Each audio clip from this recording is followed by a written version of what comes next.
দুর্ভাগ্যের একমাত্র কারণ হলো আমাদের পার্শ্ববর্তী রাষ্ট্র ভারত।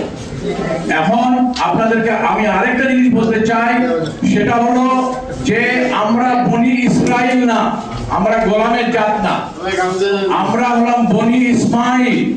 বনি ইসমাইলের জাত আমরা গোলামি আমরা পছন্দ করি না, গোলামির মধ্যে আমরা থাকতে চাই না।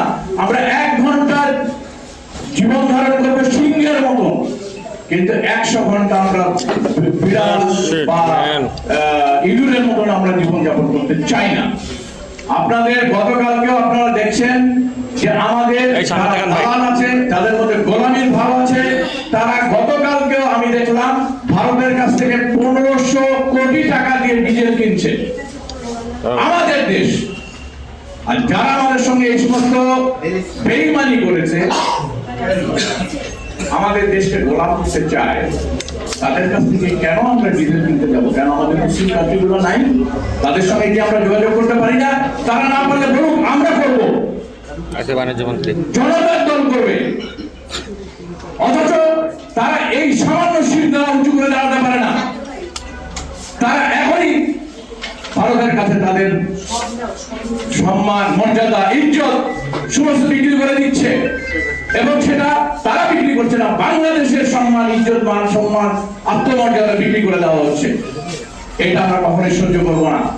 এবং আমরা পার্লামেন্টে যাই আর না যাই, এই বাংলাদেশের আজাদির জন্য আমরা লড়ে যাব। আমাদের শেষ রক্তবিন্দু থেকে শেষ রক্তবিন্দু থাকবে, আমরা বাংলাদেশের আজাদির জন্য লড়াই করে যাব। আমরা গোলামের জাত না, আমরা নেতার জাত। আমরা নেতৃত্ব দিব। প্রত্যেকটা শহরে, পাড়ায়, মহল্লায় আপনারা নেতা প্রস্তুত করবেন, আমরা নেতা প্রস্তুত করব। আমরা গোলাম প্রস্তুত করব না, যে গোলাম অন্যের কাছে সামান্য স্বার্থের বিনিময়ে তাদের মান, সম্মান, ইজ্জত, আত্মমর্যাদা সমস্ত বিক্রি করে দেয়।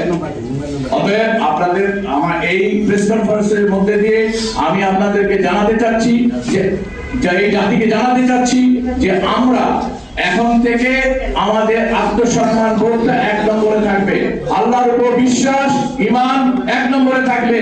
তারপরে আমরা কারো সঙ্গে যে সম্পর্ক স্থাপন করব, সেই সম্পর্ক হবে সমান সমান ভিত্তিতে, চোখ সমান সমান লেভেলে থাকবে।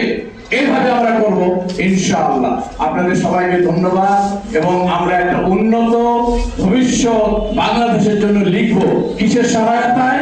কলমের সহায়তায়। এই যে কলম আমাদের মার্কা, এবং এই কলমের সহায়তায় আমরা বাংলাদেশের ভবিষ্যৎ লিখবো ইনশাআল্লাহ। আসসালামু আলাইকুম।